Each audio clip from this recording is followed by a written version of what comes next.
Coordinates. बेटा ये article आपको ग्रिफिथ से नहीं मिलेगा, ग्रिफिथ में नहीं है ये आर्टिकल। ये आर्टिकल मैं पढ़ा रहा हूँ, जो मैंने आपको शुरू में बुक्स लिखवाई थी उनमें एक बुक ये भी, फील्ड एंड वेव इलेक्ट्रोमैग्नेटिक। मैंने कहा था कि सेकेंड एडिशन अवेलेबल है लाइब्रेरी में, और डेविड के चेंग इसके ऑथर का नाम है, ठीक है। तो वहां से ये मैं आर्टिकल करवा रहा हूँ। ओके, सिलेंड्रिकल कोऑर्डिनेट्स में बेटा आपकी लैप्लास इक्वेशन ये होगी।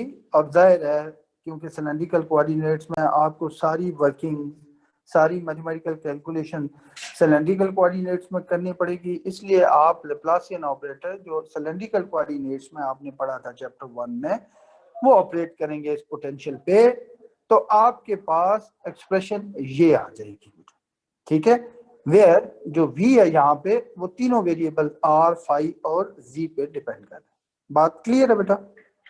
Yes sir.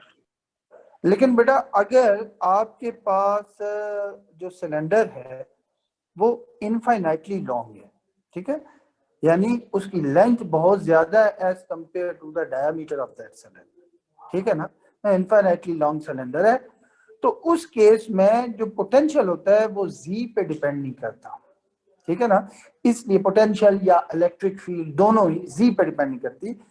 तो क्या है कि जाहिर है पोटेंशियल अगर z पे डिपेंड ना करे तो ये टर्म जीरो हो जाएगी बेटा। अगर पोटेंशियल z का फंक्शन ही नहीं है और आप उसे पार्शियली डिफरेंशिएट कर रहे हैं विद रिस्पेक्ट टू z, तो जाहिर है आपके पास आंसर आएगा जीरो। तो यही चीज मैंने यहाँ समझाने की कोशिश की है कि for infinity cylinder because potential does not depend on z, so this term will be zero and your Laplace equation will reduce to this form. बात क्लियर है बेटा? जी सर क्लियर है। ऑनलाइन ही क्या बंद करते हैं आपने कर लो, तो मैं पैक देता, मैं क्लास लेनी है तो कर।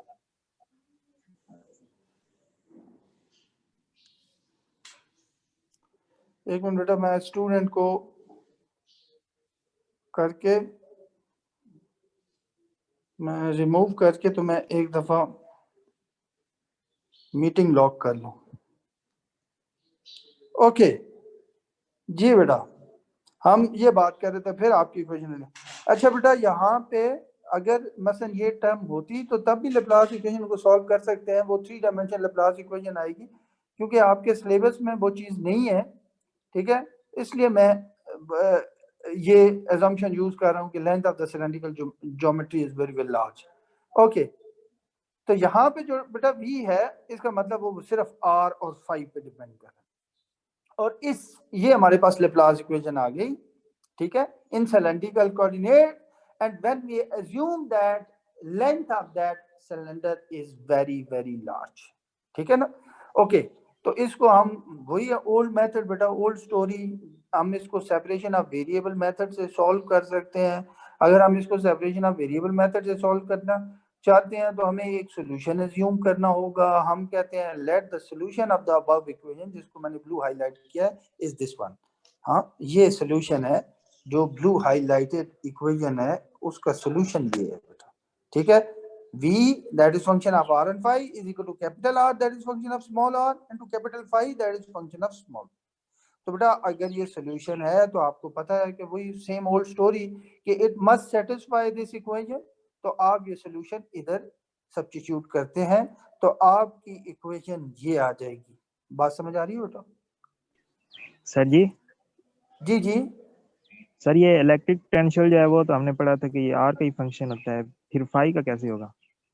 और बेटा अगर वो जो है ना वो पिच चार्ज, वो सिचुएशन और थी, वो हम पॉइंट चार्जेस की बात कर रहे थे, हम वहाँ पे चार्ज की बात कर रहे थे, यहाँ पे कोई चार्ज नहीं है। इसके प्रॉब्लम यानी कि ये इस तरह के प्रॉब्लम है जिनको हम लैप्लास इक्वेशन से सॉल्व करते हैं कि एक सिलेंड्रिकल सरफेस के ऊपर पोटेंशियल जो है वो सिलेंडर की सरफेस पे कोई पोटेंशियल है, ठीक है, तो वो पोटेंशियल आर पे भी डिपेंड कर सकता है, फाई पे भी डिपेंड कर सकता है, इवन जी पे भी डिपेंड कर सकता है अगर सिलेंडर की लेंथ स्मॉल है तो। बात समझ आ रही है ना?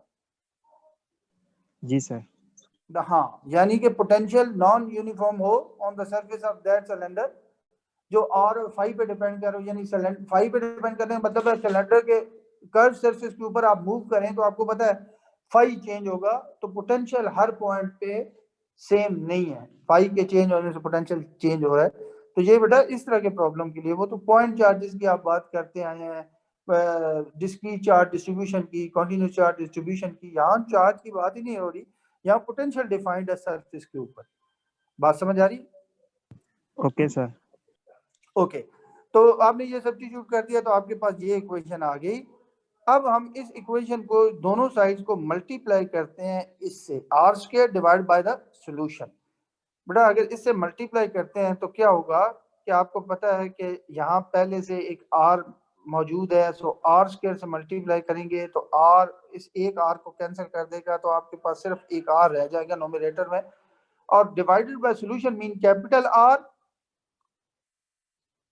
किधर गया ये, sorry, capital R divided by capital R and capital phi, तो फाई फाई कैंसिल हो गया तो डिवाइडेड बाय कैपिटल आर आ जाएगा ये चीज, ठीक है। फिर डी बाय डी आर, और that operates on r d capital R by D r, plus यहाँ r square divided by potential divided by solution आप करेंगे तो आर स्क्वायर इस आर स्क्वायर को कैंसिल कर देगा, और solution mean divided by capital R into capital phi, capital R cancel हो गया तो यहाँ आ गया 1 by capital phi into this term, ये आप देख रहे हैं 1 by capital phi into d2 capital phi by d phi square is equal to 0।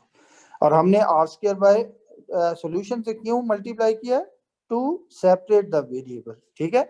अब आप देख सकते हैं कि हमने वेरिएबल सेपरेट कर लिए हैं, ठीक है, यानी कि ये जो फर्स्ट टर्म है, ये जो फर्स्ट फंक्शन है, this depends only on small r, और सेकंड टर्म है that depends only on small phi. बात क्लियर है? जी सर। ठीक हो गया। अब क्या है कि ये इसका मतलब आपके पास कुछ इस फॉर्म में इक्वेशन आ गई है कि some function of r plus some other function of phi is equal to 0। तो बेटा हम कहते हैं कि वही ओल्ड स्टोरी के, हम कहते हैं आर और फाई इंडिपेंडेंट वेरिएबल्स हैं, so each of these two function is equal to some constant and the and if we add those constant, if we add those constants, remember plus sign है, तो the sum of those constants must then be 0। Clear है बेटा यहाँ तक? Yes sir. Okay, इस equation को याद रखिएगा, ये एक दफा फिर मैं लिखूंगा अगले पेज पे, इस टर्म को मैं राइट साइड पे ले जाऊंगा तो ये नेगेटिव साइन के साथ आ जाएगी, ठीक है ना? Okay sir. ओके, ये बेटा आपके सामने स्क्रीन पे मौजूद है, आप देख सकते हैं कि ये मैंने वही टर्म दोबारा लिखी है इक्वल टू, और उस टर्म को यहाँ जो प्लस के साथ साइन के साथ थी वो मैं दूसरी तरफ ले गया हूँ तो माइनस साइन के साथ वो टर्म आ जाएगी, और मैं डिफाइन करता हूँ कि this is equal to some constant k square, ठीक है। अब बेटा ये जो इक्वालिटी है, ये जो इक्वालिटी है, क्या मैं इससे लिख सकता हूँ कि okay 1 by capital phi d2 capital phi by d small phi square is equal to minus k square, इस इक्वालिटी से, ठीक है। फिर कैपिटल फाई को दूसरी जानिब जाके मल्टीप्लाई कर देता हूँ तो minus k square into capital phi, फिर उस टर्म को लेफ्ट पे ले आता हूँ तो आपके पास ये इक्वेशन आ जाएगी। बात समझ आ रही है बेटा? Yes sir. ये इक्वेशन, और हम इसे कहते हैं कि this is basically angular equation, क्योंकि ये एंगल स्मॉल फाई पे डिपेंड कर रही है, ठीक है ना। इसको हम कहते हैं एंगुलर इक्वेशन, ठीक है। ये हमारी एंगुलर इक्वेशन, पहले हम इसको सॉल्व करेंगे। ओके, सो इसकी पहले तो हम ये, अच्छा ये जो एंगुलर इक्वेशन हमारे पास आई है बेटा, ये second order linear homogeneous differential equation, और आपको पता है कि second order linear homogeneous differential equation को आप कैसे सॉल्व करते हैं कि आप उसकी कैरेक्टरिस्टिक या ऑक्सिलरी इक्वेशन लिख लेते हैं। तो इसकी कैरेक्टरिस्टिक या ऑक्सिलरी इक्वेशन ये आएगी डी स्क्वायर प्लस के स्क्वायर इज इक्वल टू 0, और यहाँ से आपके पास दो रूट्स या दो सॉल्यूशन आ गए, D is equal to plus iota k और D is equal to minus iota, ठीक है। तो फिर बेटा पीछे जिस तरह आपकी वही ओल्ड स्टोरी कि आप इसको लिखेंगे, लेट से आप लिख लें capital phi that is function of small phi, इसका सॉल्यूशन ये होगा capital phi that is function of small phi is equal to A prime some constant exponential iota k into phi variable involve, ठीक है ना, plus B prime exponential minus iota k into phi, ठीक है। फिर आप उसे Euler form में लिखेंगे, ठीक है, सब कुछ करेंगे, और बेटा आपके पास ये ये सोल्यूशन आ जाएगा। मैंने डायरेक्ट ही लिख दिया है कि वो पता है आपको कैसे करना है। बात समझ आ रही है? जी सर। अच्छा, ये आपके पास इस इक्वेशन जो मैंने येलो हाईलाइट की हुई है, ये उसका सोल्यूशन आ गया बेटा। ओके, अब क्या है कि मैं कहता हूं कि for circular cylindrical configuration potential function and therefore capital phi are periodic in phi. अच्छा बेटा, इसकी जरा लॉजिक समझने की कोशिश कीजिएगा। मैं आपको बताता हूँ कि मैं क्या कहना चाह रहा हूँ, या चेंग आपको क्या समझाना चाह रहा है। चेंग बेसिकली आपको ये समझाना चाह रहा है कि बेशक पोटेंशियल फाई पे डिपेंड करता है, यानी आप अगर सिलेंडर के गिर्द, ठीक है, ऐसे चक्कर लगाएं कि आप उसके सर्कमफ्रेंस को यानी ट्रेवल करें, ठीक है, तो आपको पता है कि फाई चेंज होता है और हर पॉइंट पे, क्योंकि पोटेंशियल फाई पे डिपेंड कर रहा है, तो उस सिलेंडर के कर्व सरफेस के ऊपर जब आप ये चक्कर लगा रहे होंगे तो हर पॉइंट पे पोटेंशियल चेंज होगा, क्योंकि जाहिर है पोटेंशियल फाई पे डिपेंड कर रहा है, और आप जब मूव कर रहे हैं उसके गियर तो फाई चेंज हो रहा है, तो पोटेंशियल डेफिनेटली चेंज होगा। बात समझ आ रही है ना? Yes sir. लेकिन आफ्टर 2 पाई रोटेशन, यानी कि जब आपका फुल कंप्लीट चक्कर हो जाएगा और जिस पॉइंट से आपने स्टार्ट लिया था आप वापस उसी पॉइंट पे पहुंच जाएंगे। 2 पाई का यही मतलब है, ठीक है ना? तो उसी पॉइंट पे पहुंच जाएंगे जिस पॉइंट से आपने स्टार्ट लिया है, तो बेटा उस पॉइंट पे तो पोटेंशियल वही होगा ना जो जब स्टार्ट लिया था तो था। Yes sir. बात समझ आ रही है ना?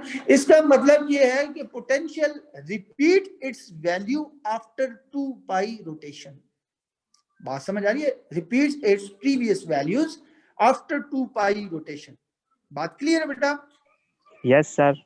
इसको हम कहते हैं कि potential is periodic in phi. बात है, after 2 pi period it will repeat its previous values, या मैथमेटिकली हम इसे लिख सकते हैं कि capital phi that is function of small phi, अगर मैं इसको रिप्लेस कर दूं फाई प्लस 2 पाई से, तो I will get potential that is function of phi, यानी कि I will get the previous value. बात क्लियर है बेटा? जी सर। ये तो कॉमन सेंस से हम सोच सकते हैं कि बिल्कुल ये ठीक कह रहा है, 2 पाई के बाद वो अपनी वैल्यूज रिपीट करेगा। अच्छा, अब क्या है कि इसको चेक करते हैं कि क्या, ठीक है। अब बेटा मैं अगर इस इक्वेशन में ये जो सोल्यूशन आया था हमारा, इसमें अगर मैं स्मॉल फाई को 5 प्लस 2 पाई से रिप्लेस कर दूं तो फिर क्या होगा? ओके, मैं जस्ट इस इक्वेशन में फाई को रिप्लेस कर रहा हूं 5 प्लस 2 पाई, ठीक है ना? जो कैपिटल फाई आप देख रहे हैं मैंने रिप्लेस किया है 5 प्लस 2 पाई से। ए साइन के इस फाई को भी रिप्लेस किया है 5 प्लस 2 पाई से, प्लस बी कॉस के इस फाई को भी रिप्लेस किया 5 प्लस 2 पाई से। बात क्लियर है? जी सर। ओके, अब क्या है कि के को अंदर मल्टीप्लाई कर दें तो बेटा ए साइन के 5 प्लस 2 पाई के प्लस बी कॉस के 5 प्लस 2 पाई के आपके पास आ गया। कोई मुश्किल तो नहीं है इसको समझना? क्लियर है सर। ओके बेटा, आपने एफएससी में मैथमेटिक्स में पढ़ा हुआ है कि साइन अल्फा प्लस बीटा, उससे एक्सपेंड कर लें, ये समझ लें इसको अल्फा कह लें, के फाई को 2 पाई को बीटा कह लें, और आपको पता है कि sine alpha plus beta is equal to sine alpha cos beta plus cos alpha sine beta, ठीक है ना?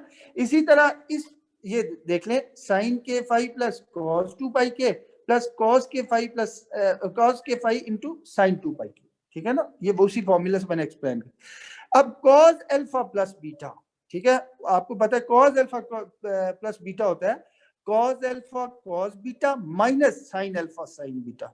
तो आप देख लें कॉस के फाई इंटू कॉस 2 पाई के माइनस साइन के फाई इंटू साइन 2 पाई के। बात समझ आ रही है? मैंने एक्सप्लेन कर ली।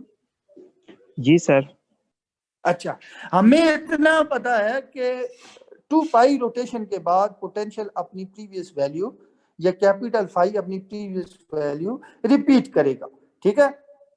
तो बेटा ये तो हमें पता है, तो ये उसी सूरत में रिपीट कर सकता है इफ एंड ओनली इफ के इज एन इंटीजर, ठीक है? के इज इंटीजर का मतलब है अगर के की ये value 1 2 3 up to infinity so on, ठीक है? तो अगर के इंटीजर है, ठीक है, अगर के की ये वैल्यू तो बेटा cos 2 पाई के हमेशा 1 आएगा और sin 2 पाई हमेशा 0 आएगा। ठीक है, क्योंकि आपको पता है कि k की इंटीजर वैल्यू k 1 है, तो cos 2 पाई किसके इक्वल होता है? +1, ठीक है ना। और अगर k जो है 2 है तो sin 4 पाई +1, k 3 है तो sin 6 pi +1, cos 6 pi +1, so on. बात समझ आ रही? लेकिन अगर k 1 है तो sin 2 पाई इज 0, k 2 है तो sin 4 पाई 0, k 3 है तो sin 6 पाई 0। बात समझ आ रही है? Yes sir. ठीक है ना। इस तरह cos 2 पाई के 1 हो जाएगा, sin 2 पाई के 0 हो जाएगा। तो बेटा आपके पास if k is an integer, ठीक है, तो आपके पास capital phi that is function 5 + 2 pi will be equal to, बेटा ये टर्म तो सारी 0 आ गई, ये 1 होने की वजह से a sin k फाई आ गया यहाँ से, ठीक है, और ये 0 हो गई, और यहाँ इसके 1 होने की वजह से b cos k फाई आ गया, b cos k। बात समझ आ रही है? और ये क्या है? a sin k phi plus b cos k phi क्या है? ये capital phi that is function of small phi. आप देख सकते हैं कि फाई ने आफ्टर 2 पाई रोटेशन अपनी प्रीवियस वैल्यू रिपीट की। Yes sir. ठीक है, हमें पता था कि ये रिपीट करेगा।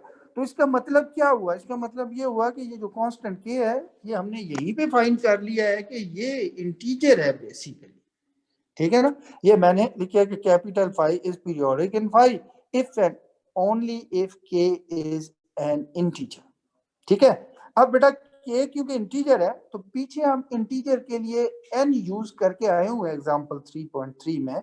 तो बेटा हम इस k को n से रिप्लेस कर लेते हैं, क्योंकि हम इंटीजर के लिए n यूज करके आए हुए हैं। बात समझ आ रही है? k से कोई भी कांस्टेंट होने का अंदेशा होता है, लेकिन n लिखने से ये है कि हमें क्लियर हो जाएगा कि ये इंटीजर है। बात समझ आ रही है? जी सर। ओके, तो मैं k को n से रिप्लेस कर लूं इस ग्रीन इक्वेशन में।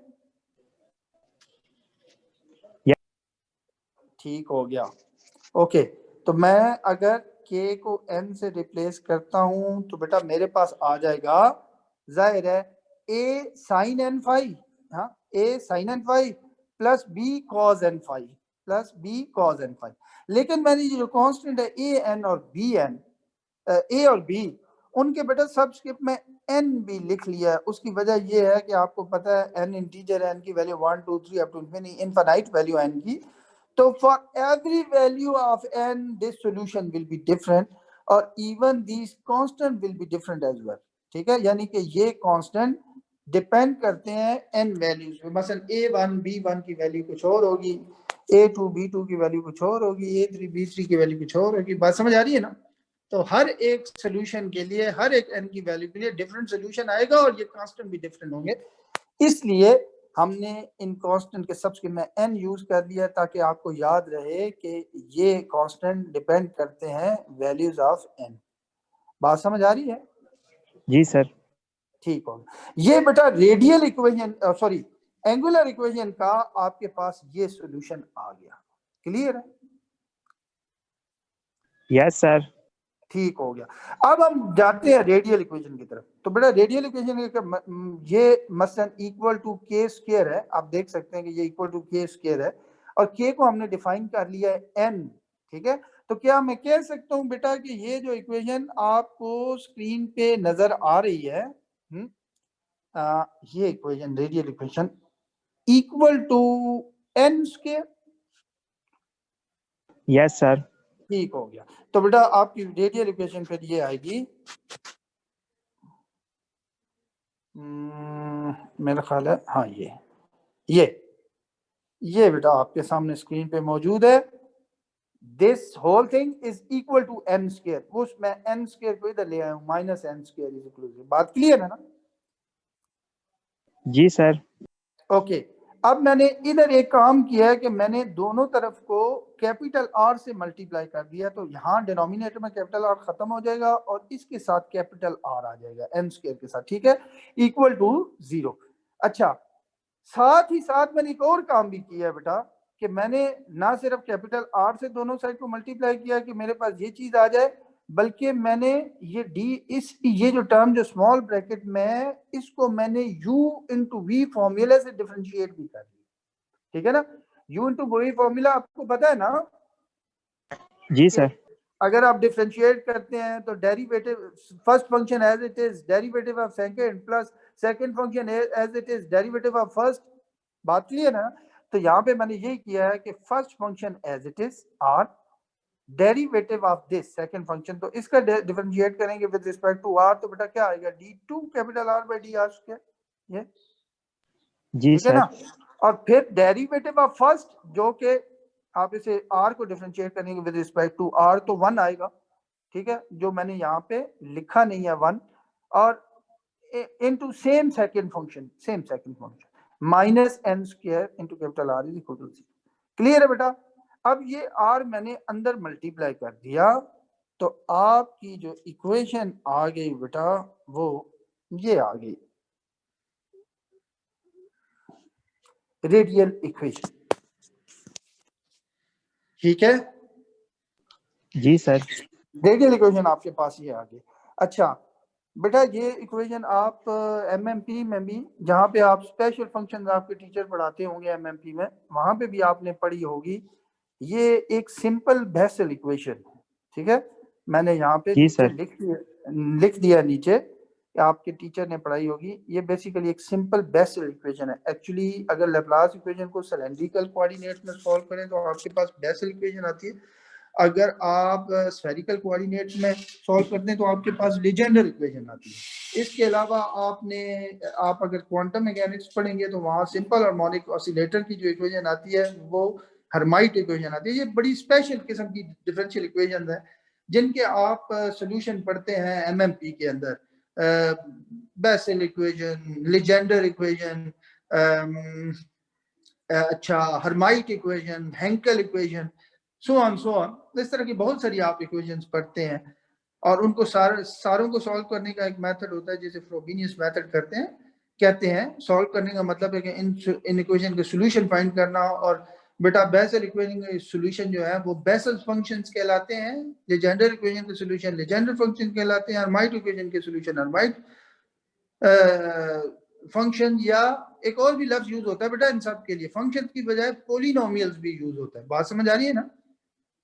जी sir. Legendre polynomials, Bessel polynomials, Hermite polynomials, Hankel's polynomials, बात समझ आ रही है ना? ये आप एमएमपी में पढ़ते हैं।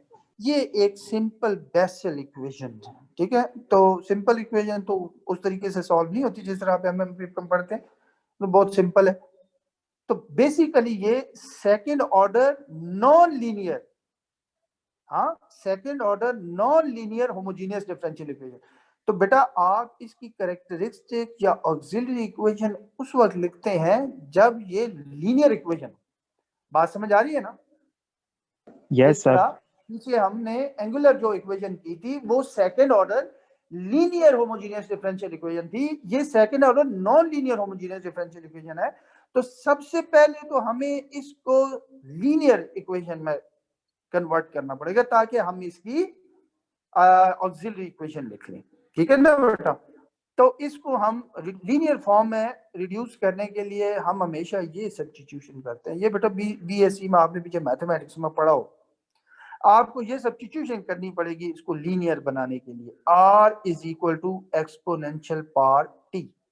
तो बेटा यहाँ स्मॉल r हमारा वेरिएबल है, तो इसका मतलब ये हम वेरिएबल भी चेंज कर रहे हैं। जाहिर है अगर r को हम एक्सपोनेंशियल पावर t में लिख लें तो हमारी equation in terms of small r की बजाय इन टर्म्स ऑफ t आ जाएगी। बात समझ आ रही है ना?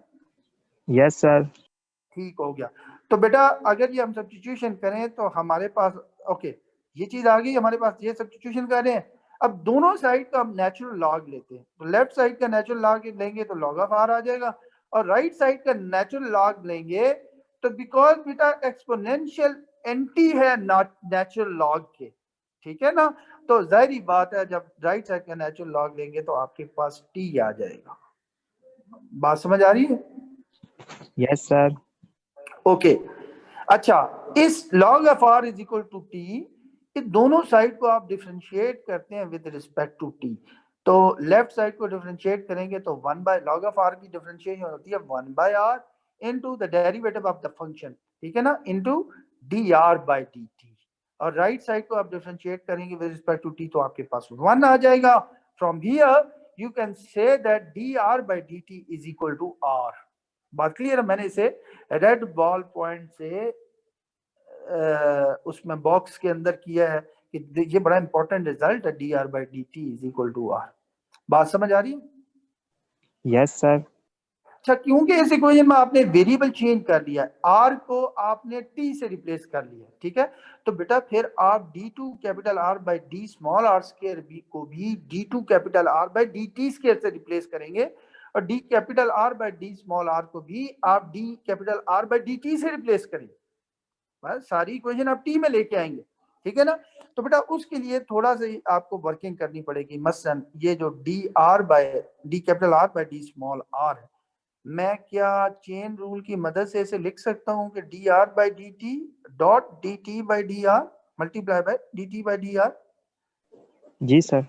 चेन रूल पढ़ा हुआ है ना? ओके, अब क्या है dt बाई dr, यहां से देखें dt by dr will be 1 by r। Yes sir. Clear है? ये वैल्यू यहाँ पे सब्स्टिट्यूट कर दें dt बाई dr की 1 बाई r, तो ये आ जाएगा 1 by r d capital R by dt। बात समझ आ रही है? जी सर। बात क्लियर है? Yes sir. क्यों बेटा? सर क्लियर है। अच्छा, ये r इधर ले जाके मल्टीप्लाई कर दें तो आपके पास ये एक्सप्रेशन आ जाएगी बेटा। ये याद रखिएगा, ये जो मैं यहाँ पे रेड मैंने बाउंड्री से शो की हुई है बेटा, ये बड़े इंपॉर्टेंट रिजल्ट्स हैं। ठीक हो गया? अब मुझे कन्वर्ट करना है यहाँ इस इक्वेशन में d2 capital R by d small r square, ठीक है? इसको मैं क्या लिख सकता हूँ, d by D R that operates on d capital R by d small r। इसको मैं लिख सकता हूँ ऐसे। Yes sir. ओके, जबकि d capital R by d small r, ये इसकी वैल्यू है, d capital R by d small r is 1 by r dr by dt।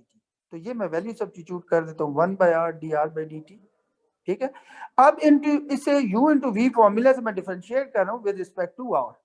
तो बेटा अगर मैं फर्स्ट फंक्शन को डिफरेंशिएट करता हूँ विद रिस्पेक्ट टू r, तो आपको पता 1 बाय r को डिफरेंशिएट करूँ विद रिस्पेक्ट टू r, तो मेरे पास आएगा माइनस 1 बाय r, ठीक है? जबकि सेकंड फंक्शन में एज इट इज लिख देता हूँ dr बाई dt प्लस, अब first function as it is लिख दिया 1 बाय r, और मैं डिफरेंशिएट कर रहा हूँ सेकंड फंक्शन को with respect to r, d by dr by dt। बात समझ आ रही है? जी सर। बाकी तो यही लिखा रहेगा। यहाँ मैं चेन रूल मुझे लगाना पड़ेगा, मैं इसको यानी इस चीज को सिर्फ एक मिनट मुझे थोड़ा सा उसे हाईलाइट करने दें ताकि आपको मेरी बात समझ आ जाए। इस चीज को इस पे मैं चेन रूल अप्लाई कर रहा हूँ। मैं इसे लिखता हूँ d by dt that operates on d capital R by dt dot यानी multiply by dt by dr। Chain rule मैंने यहाँ पे यूज कर लिया, तो आपको पता है dt by dr is 1 by r, तो this 1 by r with this 1 by r 1 by r square आ जाएगा बेटा, और ये आ जाएगा d2 capital R by dt square. तो बेटा 1 बाई r स्क्वायर यहाँ भी है, 1 बाई r स्क्वायर यहाँ भी है, कॉमन ले लूँ 1 बाई r स्क्वायर, तो ये आ जाएगी माइनस dr बाई dt, और ये आ जाएगी plus d2 capital R by dt square. बात समझ आ रही है? इस r स्क्वायर को मैं उधर ले जाके मल्टीप्लाई कर दूं तो मेरे पास ये रिजल्ट आ जाए, ठीक है जी सर। बेटा? ये r square d capital R by small r square की यहाँ वैल्यू सब्स्टिट्यूट ये देख रहे हैं ना, ये यहाँ पे मौजूद है, ठीक है? इसी तरीके से ये चीज यहाँ पे मौजूद है, इसकी वैल्यू सब्स्टिट्यूट कर दें। बात समझ आ रही यस है? सर। तो जी आपके सर। पास ये इक्वेशन आ जाएगी, ये चीज यहाँ आ गई, ओके, प्लस ये चीज जो कि इसके इक्वल है, minus M square into capital R is equal to 0। अब ये दोनों टर्म बेटा कैंसिल हो गई, तो ये जो आपके पास है, ये आपके पास second order linear homogeneous differential equation में बदल गई, यानी कि आपने लीनियर इक्वेशन कर ली, नॉन लीनियर इक्वेशन को आपने लीनियर बना लिया, ठीक है? अब हम इसका सॉल्यूशन लिखते हैं नेक्स्ट पेज पे। ओके, नेक्स्ट पेज पे आपको इसका सॉल्यूशन नजर आएगा। ये बेटा आपको नेक्स्ट पेज पे ये वो इक्वेशन थी जो आपके सामने मौजूद है, जो हमारे पास second order linear homogeneous differential equation आई है। लेकिन बेटा यहाँ पे एक बात याद रखिएगा कि यहाँ जो कैपिटल आर है that is function of T, क्योंकि हमने वेरिएबल चेंज किया था, स्मॉल आर को टी वेरिएबल से रिप्लेस किया था वो सब्स्टिट्यूशन कर, ठीक है ना। यहाँ पे जो कैपिटल आर है that is function of T. Okay, क्योंकि अब ये second order linear homogeneous differential equation, तो अब इसकी हम ऑक्सिलरी इक्वेशन लिख सकते हैं। इसकी ऑक्सिलरी इक्वेशन बनेगी del square minus N square is equal to 0, so del square is equal to N square, so del is equal to plus minus N, यानी कि we have two roots, we have two solutions of this equation, plus N और minus N. तो बेटा आप इस auxiliary equation से आपको दो रूट्स मिल गए, तो इस इक्वेशन का सॉल्यूशन क्या आएगा, capital R that is function of T, that is function of t is equal to some constant, let me call that is c, exponential the first root into the variable involved t, n into t, plus some other constant dn, exponential the second root minus n into the variable involved that is t। बात समझ आ रही है? ये हमने solution yes sir. ठीक है। और मैंने इन कांस्टेंट के सबसे में n इसलिए लिखा है क्योंकि आपको पता है कि यहाँ पे n इंटीजर है जिसकी इनफाइनाइट वैल्यूज हैं, 1 से स्टार्ट होती हैं इनफिनिटी तक जाती हैं, तो ये कांस्टेंट डिफरेंट होंगे for different values of n, तो इसलिए मैंने पहले ही इनके सबसे में n लिख लिया। बात क्लियर है बेटा? Yes sir. अच्छा, लेकिन हमारा जो कैपिटल आर था वो फंक्शन ऑफ स्मॉल आर था, फंक्शन ऑफ टी नहीं था, ठीक है ना। तो इसलिए हमें तो capital R function of small R चाहिए, तो कोई मसला नहीं है बेटा।